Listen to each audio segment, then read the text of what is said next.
தோழர் நான் ஒரு செய்தி சொல்லட்டுமா? நம்முடைய மூதாதையர்கள் முட்டாள் முட்டாள்னு ஒரு கூட்டம் சொல்லி நம்மளை முட்டாளாக்கிட்டோம், கெடுத்துட்டாங்க. வேப்பங்குச்சி வச்சான நம்ம பெரிய கவுண்டர் பல் தேய்ச்சிருக்காரு, கரும்பு அவரெல்லாம் கடிச்சு இழுத்திருக்காரு. இப்ப விட்டு புளிஞ்செல்லாம் குடிக்கான்.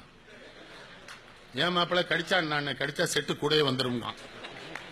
இதுல 30 வயசுலயே சுகருங்க. நம்ம பெரிய கவுண்டர்லாம் அந்த ஊர்ல கேட்டுருங்க, ஏறு பிடிச்சு உழுதுருக்காருங்க 10 ஏக்கர் 20 ஏக்கர். இவன் இழந்த பழக்கூடிய துப்புரா மடியிலே விழுந்துருது, ஒரு தூரமா விழ மாட்டேங்குது. இவன் பழம்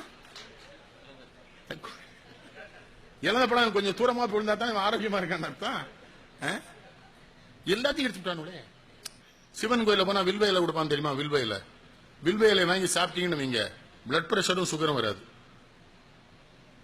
பிள்ளையார் கோயில் அருகம்புல் கொடுக்கலாம், அப்படியே சவுச்சு சாப்பிடுறாங்க நம்ம கிழமைங்க, சுகரு வராது. பெருமாள் கோயில இந்த துளசி கொடுப்பான், பச்சை கருப்பு துளசி சாப்பிட்டா நுரையீரல் நோயே வராது. அம்மன் கோயில் எல்லாம் வேப்பல குழந்து கொடுப்பாங்க, வயிற்றுல பூச்சி புழு ஒண்ணுமே இருக்காது.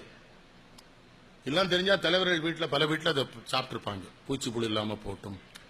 ஏன்னா பயமா இருக்குல்ல, நிறைய பூச்சி புழு வந்துட்டுனா அது ஒரு பக்கம் வச்சுக்கிடுங்க. பிள்ளையார் முன்னால தோப்பு கரணம் போட்டான்னு வைங்க, இந்த 2 காதையும் இழுத்து தானே போடுவான். 2 காது மடலையும் இழுத்து விட்டா புத்தி கூர்மையா வேலை செய்யும்னு நம்ம கிழமை கண்டுபிடிச்சிருக்கான். ஆனா இப்ப ஜெர்மன்காரன் அதை சொல்றான். உடனே நம்ம பேசலாம், German scientist are saying that. உங்க கிழமை தான் அப்பதே சொன்னான்லடா, அவனை முட்டா போய் ஏன்ட்ட ஒருத்தன் கேட்டான், எதுக்குனாச்சும் கடுக்கன் போட்டிருக்கேன். அதுக்கு தாண்டா புத்தி இன்னும் கொஞ்சம் கூர்மையா வேலை செய்யட்டும்னு. எங்க அக்கா திடீர்னு வந்தாங்க, அப்பா கடுக்கன் இருக்குடா, எனக்கு நீ போடணும்னு ஆசையா இருக்குன்னு. அவளுக்கு நம்ம கருப்பா இருக்கிறத வெளிப்படுத்தணும்னு ஒரு ஆசை இருக்கு, கூட பிறந்தவளுக்கு நம்ம தடுக்க வேண்டாம்னு. ஆனா நான் ஒரு 2 காதையும் போட்டிருக்கேன் பாத்தீங்களா?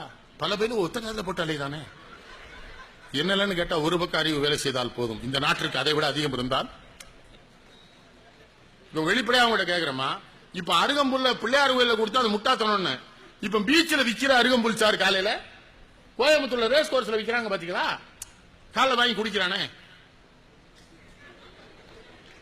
40 வயசுல சம்பாதிச்சிருக்கான், நோயும் சம்பாதிச்சிருக்கான்.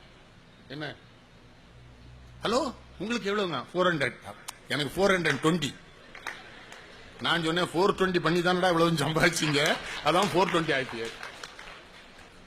இல்ல நம்ம பாரு வேற வருத்தப்படுறான், சுகர்ல என்னாச்சு, பிபி அப்படியா? ஒண்ணும் கிடையாதுங்க, என்ன ஆரோக்கியமா இருக்கேன், சாப்பிட்டா செமிக்க என்னாச்சு, ஆமா எதுக்கும் பாத்துக்கிட்டு என்னாச்சு, ஹார்ட் அட்டாக் வந்துடும். ஆஹா,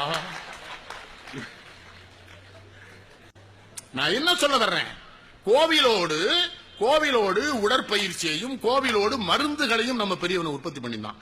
திருநெல்வேலி கோயில் 14 ஏக்கர்மா, 11 தடவை சுத்தினு வைங்க, வாக்கிங் முடிஞ்சு போச்சுல்ல. கோயிலுக்குள்ள 2 நீர்நிலை சுத்தமா இருக்கும் அந்த காலத்துல, குளிச்சா ஆரோக்கியம். இந்த 18ஆம் பேருக்கு சித்திரானங்கள்லாம் செஞ்சுட்டு போய் இந்த படி இருக்குல்ல, கல்ல கழுவிட்டு அதுல வச்சு சாப்பிட்டு இருக்கோம்.